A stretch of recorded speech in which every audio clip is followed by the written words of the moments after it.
आज हम लोग पढ़ने जा रहे हैं एटॉमिक रेडियस। ये पीरियोडिसिटी का एक पार्ट है। किसका पार्ट है? पीरियोडिसिटी का। पीरियोडिसिटी हम लोग पढ़े थे कितने तरीके का? सबसे पहले पढ़ चुके हैं। पहला नंबर का कौन सा पीरियोडिसिटी था? स्क्रीनिंग इफेक्ट या कौन सा? Shielding effect. दूसरा एटॉमिक रेडियस है, जिस पर आज हम चर्चा करने जा रहे हैं। एटॉमिक रेडियस, ठीक है। तीसरा आयनाइजेशन पोटेंशियल, फिर हम पढ़ेंगे इलेक्ट्रॉन एफिनिटी और देन पढ़ेंगे हम इलेक्ट्रॉन नेगेटिविटी, ठीक है। सबसे पहले समझिए कि एटॉमिक रेडियस होता क्या है। मान लो कि कोई एटम है, जैसे हाइड्रोजन का एटम। हाइड्रोजन का एटम अकेला नेचर में एग्जिस्ट नहीं करता है। तो हाइड्रोजन एग्जिस्ट करता है किस फॉर्म में? H2 के फॉर्म में, और ये गैस है। हाइड्रोजन एग्जिस्ट करता है H2 के फॉर्म में, और ये क्या है? गैस है। तो जब इसका हम ये बनाएंगे, हाइड्रोजन के आउटरमोस्ट ऑर्बिट में एक सिंगल इलेक्ट्रॉन होता है, और दूसरे हाइड्रोजन के आउटरमोस्ट ऑर्बिट में भी कितना? सिंगल इलेक्ट्रॉन होता है। अब ये दोनों आपस में बॉन्ड कैसे बनाएगा? कोवैलेंट बॉन्ड बनाएगा। तो ये दोनों आपस में मिलकर के कोवैलेंट बॉन्ड बना दिया है, ठीक है। कोवैलेंट बॉन्ड में यहाँ सिंगल बॉन्ड बनेगा, क्योंकि एक एक इलेक्ट्रॉन से ही इसने क्या किया है? शेयरिंग किया है, और नोबल गैस में हीलियम के सिचुएशन को गेन कर लिया है। हाइड्रोजन चाहेगा कि हम हीलियम हो जाए, और हीलियम के आउटरमोस्ट ऑर्बिट में कितना इलेक्ट्रॉन है? 2, और ये इनर्ट गैस है। अब इनर्ट गैस के कॉन्फ़िगरेशन को हाइड्रोजन प्राप्त कर लिया है, ठीक है। तो ये हाइड्रोजन के बीच में जो बॉन्ड बना, ये बना कोवैलेंट बॉन्ड। अब हम रेडियस इसका देखना चाहते हैं। तो ऐसे समझिए कि जैसे मान लो कि कोई हाइड्रोजन का ये एटम है, तो उसका अपना एक क्या होगा? न्यूक्लियस होगा। हाइड्रोजन का ये दूसरा एटम है, उसका ये न्यूक्लियस होगा, और कोवैलेंटली एक दूसरे से क्या किया है? इलेक्ट्रॉन का शेयरिंग किया है। इस वजह से ये एटम इसके ऊपर ओवरलैप किए हुए हैं, और ये हाइड्रोजन एटम इस हाइड्रोजन एटम के ऊपर क्या किए हुए हैं? ओवरलैप किए हुए हैं। ये ओवरलैपिंग एरिया ये बताता है कि इसने भी अपना इलेक्ट्रॉन एक यहाँ रखा है, और ये भी एक अपना इलेक्ट्रॉन इस जगह पे रखा है। अब देखिए, इन दोनों के बीच में ये जो दोनों एटम है, ये दोनों सेम है। तो सेम है तो दोनों का न्यूक्लियस क्या होगा? सेम होगा। तो इस वजह से इसे कहेंगे होमोन्यूक्लियर गैसियस एटम, क्योंकि हाइड्रोजन किस फॉर्म में है? गैस के फॉर्म में। अब इन दोनों के बीच में का जो डिस्टेंस हो गया, इंटरन्यूक्लियर डिस्टेंस, इसको हम मान लेते हैं d। इंटरन्यूक्लियर डिस्टेंस क्या बोलते हैं? इंटर का मतलब होता है इन बिटवीन, और न्यूक्लियर का मतलब हो गया न्यूक्लियस, यानी दो न्यूक्लियस के बीच का डिस्टेंस को हम बोलेंगे इंटरन्यूक्लियर डिस्टेंस। और यदि हम इसे डिवाइड कर देते हैं कितना से? हाफ से, 1/2 से, तो जो रेडियस आएगा वो कहलाएगा कैसा रेडियस? Atomic radius. तो ये डेफिनेशन हो गया किस चीज का? एटॉमिक रेडियस का। तो देखिए डेफिनेशन में क्या है? Half of the internuclear distance. Half of the internuclear distance, और जो इंटरन्यूक्लियर डिस्टेंस होता है उसे ही हम बॉन्ड लेंथ कहते हैं। उसे ही क्या कहते हैं? बॉन्ड लेंथ कहते हैं। ये बॉन्ड लेंथ हो गया। और bond length between 2 atoms in a homonuclear diatomic molecule. Homonuclear क्यों? ये भी हाइड्रोजन है, ये भी हाइड्रोजन। तो जैसा न्यूक्लियस इसका, उसी तरीके का न्यूक्लियस क्या होगा? इसका भी होगा। डाई एटॉमिक क्यों कहा गया? क्योंकि H2 बना है कितने एटम्स के मिलने से? 2 एटम के मिलने से बना है। तो half of the internuclear distance और bond length between the 2 atoms in a homonuclear diatomic molecule. Diatomic molecule is known as atomic radius. इसी को हम क्या कहेंगे? एटॉमिक रेडियस को कहेंगे। एटॉमिक रेडियस टोटल होता है based on the basis of chemical bond present between the atoms. Chemical bond होता है 4 तरीके का, सॉरी एटॉमिक रेडियस होता है 4 तरीके का। कोवेलेंट रेडियस, सेकंड हो गया आपका metallic radius, then van der Waals radius, van der Waals radius और ionic radius. Covalent radius, metallic radius, van der Waals radius और आयनिक रेडियस। वंडरवाल रेडियस का दूसरा भी नाम है कॉलिजन रेडियस, कॉलिजन रेडियस। ठीक है, तो जैसा कि आपने डेफिनेशन में देखा कि ये जो हाइड्रोजन गैस है आपस में कोवेलेंट बॉन्ड बनाए हुए हैं, तो ये जो रेडियस फाइंड आउट हुआ इसके डेफिनेशन में ये कहलाएगा आपका कौन सा, कोवेलेंट रेडियस। कोवेलेंट बॉन्ड कब होता है, जब शेयरिंग इलेक्ट्रॉन का शेयरिंग कर करके कोई बॉन्ड बनाता हो, तब उसे हम बोलते हैं क्या, कोवेलेंट बॉन्ड। और कोवेलेंट बॉन्ड के बीच में जो रेडियस होगा वो कहलाएगा कोवेलेंट रेडियस। क्लियर, तो जो ये डिफिनीशन हो गया वो कोवेलेंट रेडियस का है। अब चलिए हम बात करते हैं किस पे, मेटालिक रेडियस पे, वंडरवाल रेडियस पे और आयनिक रेडियस पे। तो यहाँ हम सब सेकंड पॉइंट से अब शुरू कर रहे हैं, कौन सा, मेटालिक रेडियस। कोई भी एक मेटल का हम एग्जांपल ले लेते हैं। जैसे मेटल है हमारे पास सोडियम, जैसे मेटल है हमारे पास कौन सा, सोडियम। एग्जांपल को ले लीजिए कि मान लीजिए कि आपके पास ये सोडियम का एक सीट है, इस तरह का ये सोडियम मेटल है। तो एक्चुअली ये जो मेटल है सोडियम का वो आपस में बॉन्डेड कैसे है, इसको समझना होगा। तो देखिए एक सोडियम जो है और दूसरा ये जो सोडियम है, अब ये दोनों सोडियम तो सेम नेचर का हो गया, तो ऐसी स्थिति में तो एक दूसरे को रिपेल कर देना चाहिए, लेकिन ऐसा नहीं होता है।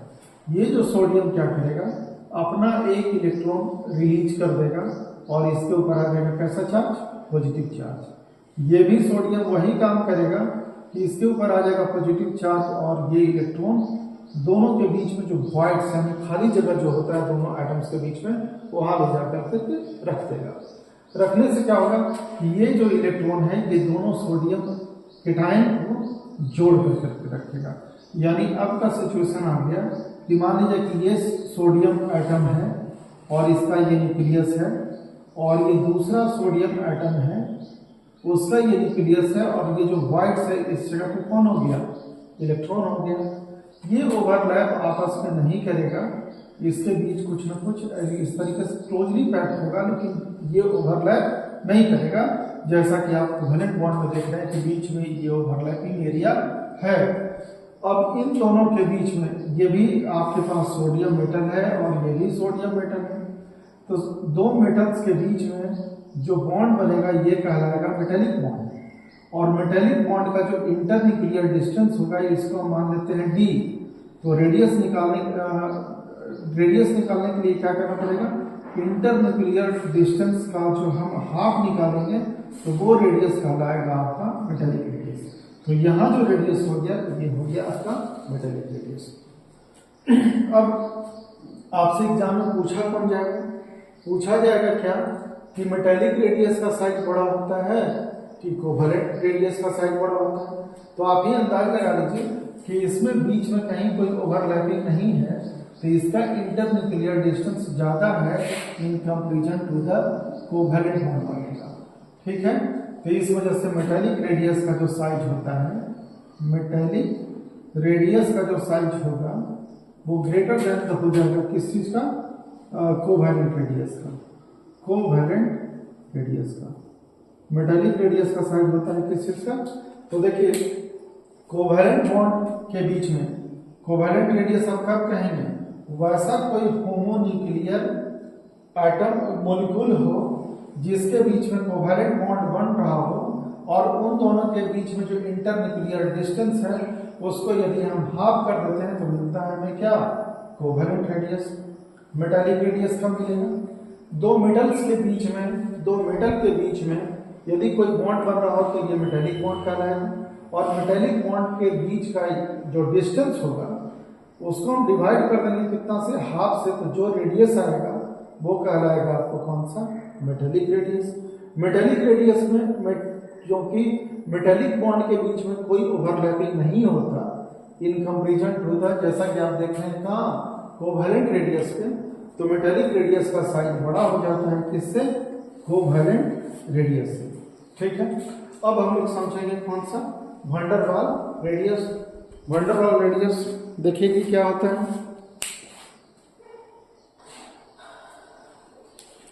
सारे रेडियस में जब हम देखते चले जा रहे हैं तो सबसे पहले हम लोग पढ़ लिए कौन सा, कोवैलेंट रेडियस और कौन सा, मेटेलिक रेडियस। अब बारी आती है तीसरे नंबर का जिसका नाम है वैन डर वाल रेडियस। देखिए वैन डर वाल जो फोर्स ऑफ अट्रैक्शन होता है, वैन डर वाल फोर्स ऑफ अट्रैक्शन होता है, ये काफी वीक होता है, काफी कमजोर होता है। कौन, वैन डर वाल रेडियस। सबसे पहले आपको समझना होगा कि वैन डर वाल जो रेडियस है, तो इससे सब पहले समझना होगा वैन डर वाल्स बॉन्ड के बारे में।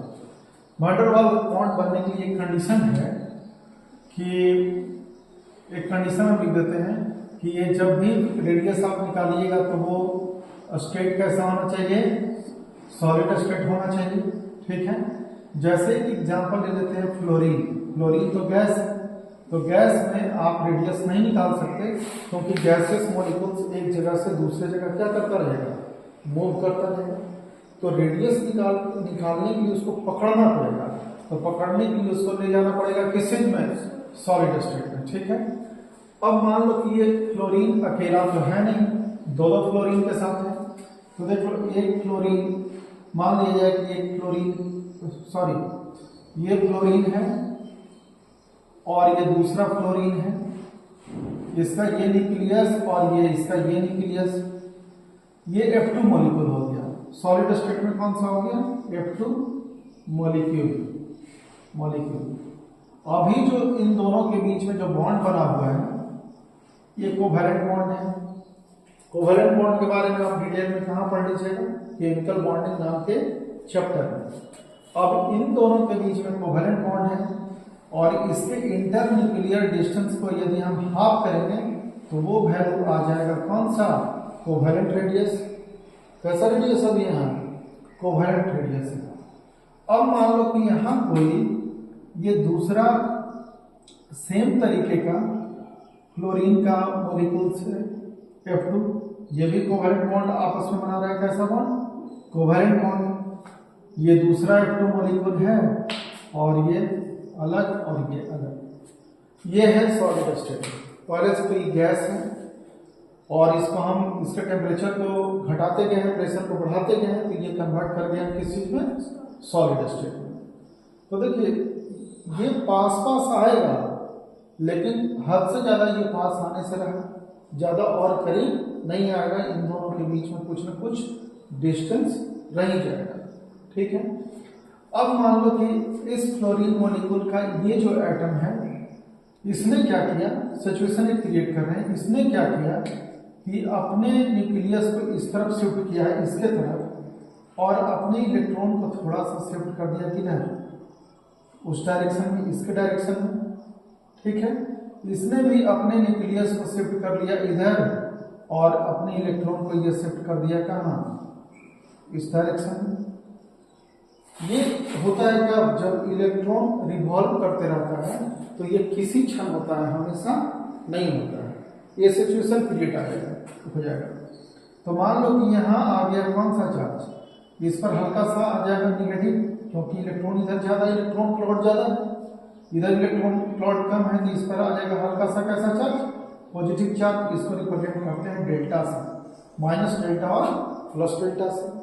ठीक है, अब होगा क्या, अब क्या होगा कि इन दोनों के बीच में इस पर निगेटिव चार्ज आ गया और इसमें पॉजिटिव चार्ज, तो इन दोनों के बीच में हल्का सा क्या आ जाएगा, अट्रैक्टिव फोर्स लगेगा। और जब अट्रैक्टिव फोर्स लगेगा तो यहाँ एक नए तरीके का बॉन्ड बन जाएगा। इसी बॉन्ड को बोलते हैं वैन डर वाल force of attraction. Van der वाल फोर्स ऑफ अट्रैक्शन। अब सोच लो कि अट्रैक्शन जब हो तो कितना मजबूत होगा, कम ही होगा। ठीक है, क्यों? क्योंकि पहले ही से ही बॉन्डेड है, पहले खुद ये बॉन्डेड है, पहले से ये खुद बॉन्डेड है, लेकिन इलेक्ट्रॉन रिवॉल्व करने के कारण हल्का सा इसमें डिस्टर्बेंस आ गया, इसने अपने इलेक्ट्रॉन प्लॉट को इधर भेज दिया, तो ये अपने इलेक्ट्रॉन प्लॉट को पीछे शिफ्ट कर करके पॉजिटिव चार्ज आगे शो कर दिया। तो इन दोनों के बीच में एक क्या आ जाएगा, बॉन्ड बनेगा, जैसे कपल की तरह। कोई मान लो कि एक जोड़ा है और ये काफी संतुष्ट है, ये दूसरा जोड़ा है, ये भी काफी संतुष्ट है, लेकिन किसी पास में ये आया और इन दोनों ने बदमाशी कर दिया। ठीक है, तो इस पर एक पर निगेटिव जाएगा, दूसरा पर काम पॉजिटिव, और ये अट्रैक्शन वाला आपस में क्या कर लेगा, एक बॉन्ड बनाएगा। समझ रहे हैं? और ऐसा बॉन्ड कितना कम होता है, मजबूत होता है? नहीं, लाख जूता खाने वाला होता है, इसलिए वैन डर वाल्स रेडियस को कोलिजन रेडियस भी हम कहते हैं। ठीक है ना? तो इन दोनों के बीच में जो बॉन्ड बना, ये बॉन्ड कहलाएगा van der Waals force of attraction, जो कि ज्यादा मजबूत नहीं होगा। अब इसका पूरा का पूरा डिस्टेंस यहाँ से यहाँ दोनों न्यूक्लियस के बीच का क्या निकालिए, डिस्टेंस d, और यही आप d को, इंटरन्यूक्लियर डिस्टेंस d को यदि क्या कर देते हैं, हाफ कर देते हैं, तो जो रेडियस आएगा वो कहलाएगा आपको वैन डर वाल्स रेडियस। क्या कहलाएगा? वैन डर वाल्स रेडियस कहलाएगा। ठीक है, तो ये हो गया वैन डर वाल्स रेडियस। अब आप ये पढ़ लिए, अब तीनों में कंपेरिजन करिए, तो सबसे ज्यादा डिस्टेंस, सबसे बड़ा कोई रेडियस होगा तो वो होगा वैन डर वाल्स रेडियस। इसके बाद बारी आती है कौन सा, मेटेलिक रेडियस, और इसके बाद बारी आती है किसकी, कोवेलेंट रेडियस का। तो ये ऑर्डर हमेशा पूछा जाएगा कि सबसे बड़ा रेडियस कौन सा, तो सबसे बड़ा radius van der Waals radius, then उससे छोटा मेटेलिक रेडियस, और उससे छोटा कौन हो जाएगा, कोवेलेंट रेडियस। इन तीनों के बीच में कंपैरिजन हमेशा पूछा जाता है। समझ गए? तो ये था वैन डर वाल्स रेडियस। अब आ जाइए कौन सा, अब तीसरा और अंतिम, हाँ सॉरी चौथा नंबर पे, फोर्थ नंबर पे कौन आ जाएगा, आयनिक रेडियस। ठीक है, यानी आयनिक रेडियस। आयनिक रेडियस समझने से पहले आपको समझना होगा आयनिक बॉन्ड के बारे में। जब तक ये आयनिक बॉन्ड आप नहीं समझ पाइएगा तब तक आपको आयनिक रेडियस समझना मुश्किल है। तो चलिए पहले बॉन्ड, जैसे वैन डर वाल्स को समझना था तो सबसे पहले क्या किए थे, वैन डर वाल्स बॉन्ड को समझे, तब उसके रेडियस को समझ लिए। तो पहले आयनिक को समझ लो। आयनिक कंपाउंड एक जो हम लोग फेमस कंपाउंड है, जिसका हम लोग घरों में इस्तेमाल करते हैं, वो है नमक, NaCl। NaCl एक आयनिक कंपाउंड है, यानी दोनों के बीच में बॉन्ड बना हुआ है। ठीक है, तो देखिए आयनिक कैसे बनेगा। ये पहले से है सोडियम, और ये मान लो है पहले से कोई क्लोरीन, न्यूट्रल है, तो अपने अपने तो बॉन्ड बनाएगा नहीं बिना मतलब का। ये क्या करेगा कि अपना एक इलेक्ट्रॉन को क्या करेगा, लूज करेगा, और ये हो जाएगा कौन, Na+। और जो क्लोरीन है इसके इलेक्ट्रॉन को ये लूज किया है, और इसके इलेक्ट्रॉन को ये क्या कर लेगा, गेन कर लेगा, बना लेगा Cl-। ठीक है, तो सबसे पहले इन दोनों के सिचुएशन को देखिए। इलेक्ट्रॉनिक कन्फिगरेशन लिखिएगा तो इसका आ जाएगा 281 और इसका आ जाएगा 287। तो दोनों के साइज पे देख लीजिए, नजर डालिए। बीच में ये पॉजिटिव चार्ज है सोडियम का, और बीच में ये पॉजिटिव चार्ज हो जाएगा किसका, क्लोरीन का। फर्स्ट ऑर्बिट में कितना इलेक्ट्रॉन है, 2 इलेक्ट्रॉन। इसके भी फर्स्ट ऑर्बिट में कितना इलेक्ट्रॉन है, 2 इलेक्ट्रॉन। कुछ ज्यादा बना दिए, बड़ा बराबर पहले बनाते चलते हैं, 2 इलेक्ट्रॉन।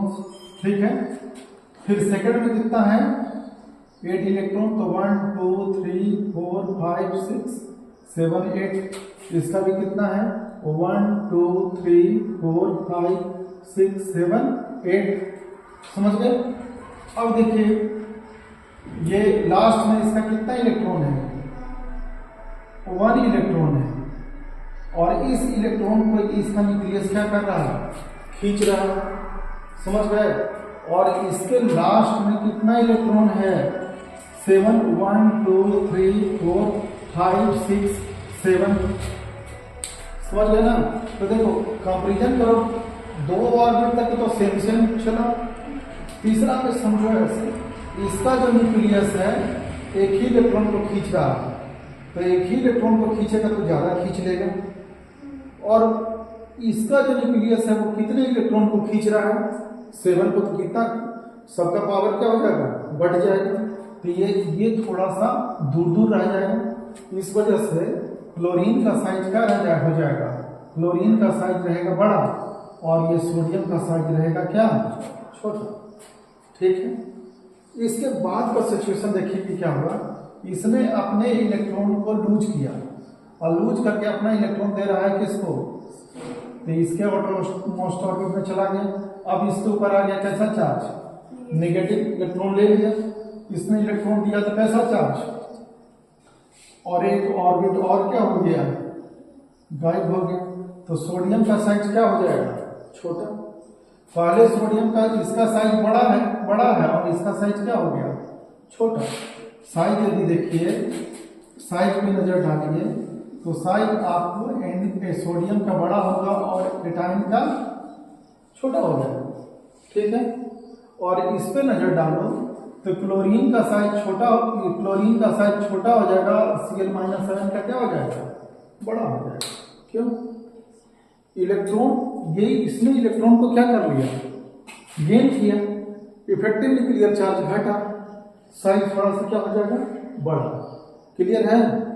तो अब ये फाइनली इसको हम मिटा कर कैसे कह सकते हैं कि देखिए जो सोडियम और क्लोरीन रहता है काफी क्लोज रहता है, क्योंकि यहाँ अट्रैक्टिव फोर्स बहुत ज्यादा है। तो ये Na+ और ये Cl-। लेकिन यहाँ सिचुएशन क्या है? सोडियम छोटा और क्लोराइड आयन, सोडियम आयन छोटा और क्लोराइड आयन बड़ा। तो ये क्या हो जाएगा? ये हो गया बेचारा छोटू और ये हो गया क्लोरीन आयन थोड़ा सा बड़ा। अब यहाँ आप इंटरन्यूक्लियर डिस्टेंस निकालिएगा। यहाँ क्या होगा? इतना इंसाफी हो जाएगा रेडियस निकालना। एक का रेडियस कम, एक का रेडियस क्या होगा? ज्यादा। तो इन दोनों के बीच का जो इंटरन्यूक्लियर डिस्टेंस होता है इसको ले लेंगे d, और इसी d को यदि हम कर देंगे हाफ से डिवाइड, तो जो रेडियस आएगा वो कहलाएगा आपको कौन सा रेडियस? आयनिक रेडियस कहलाएगा। कौन सा radius? Ionic radius. Ionic compound जो होता है ना काफी स्ट्रॉन्ग होता है। जैसे नमक को लो, ये जानती हो कितना 1200-1400 टेम्परेचर को झेल लेगा। तो नमक में भूंजते देखी हो ना? ठीक है। तो सोच लीजिए कि नमक में Na+ आयन है और Cl- आयन है। टेम्परेचर कितना झेल रहा है? 1200-1400 डिग्री सेंटीग्रेड। मेल्ट नहीं हो रहा है। लेकिन जहां जो नमक से अपनी जिंदगी में सीखो कि नमक से कोई टाइटनेस से पेश आया, यानी टेम्परेचर आया, तो कहा कि हम टूटेंगे नहीं, हम साथ साथ रहेंगे, तुम्हारा दम है तो हमको पिघला लो। लेकिन वही नमक में थोड़ा सा पानी डाल दो, तुरंत उसके Na+ आयन और Cl- आयन क्या हो जाता है? अलग अलग हो जाता है, तुरंत डिजॉल्व हो जाता है। यानी जो बहुत स्ट्रॉन्ग जो कोई होता है वो स्मूथनेस से टूट सकता है, लेकिन खड़कने से टूटने वाला नहीं। समझ गया ना? तो नमक हमारी जिंदगी को सिखा देता है। क्या सिखाता है? कि यदि आप स्ट्रॉन्ग, कोई हमको तंग कर रहा है ज्यादा, तो उसके साथ स्ट्रॉन्गनेस से बिहेवियर करेंगे, और यदि स्मूथली तो टूट जाएंगे, समा जाएंगे। ये हमारा जीवन है जो नमक से सीखने को मिलता है। तो इस तरीके से आपने क्या क्या देखा कि जो साइज पे डिपेंड करता है क्या? Radius, covalent radius, internal radius, van der Waal radius, और फाइनली हो गया कौन सा? Ionic radius. आयनिक कंपाउंड के बारे में आगे जब हम पढ़ाएंगे केमिकल बॉन्ड में, तो इसके बारे में डिटेल में बहुत सारी बातें हम लोग करेंगे। कुछ इंपॉर्टेंट पॉइंट हम देख लेते हैं जो कि रिलेटेड है किससे? आयनिक रेडियस, ये एटॉमिक रेडियस से।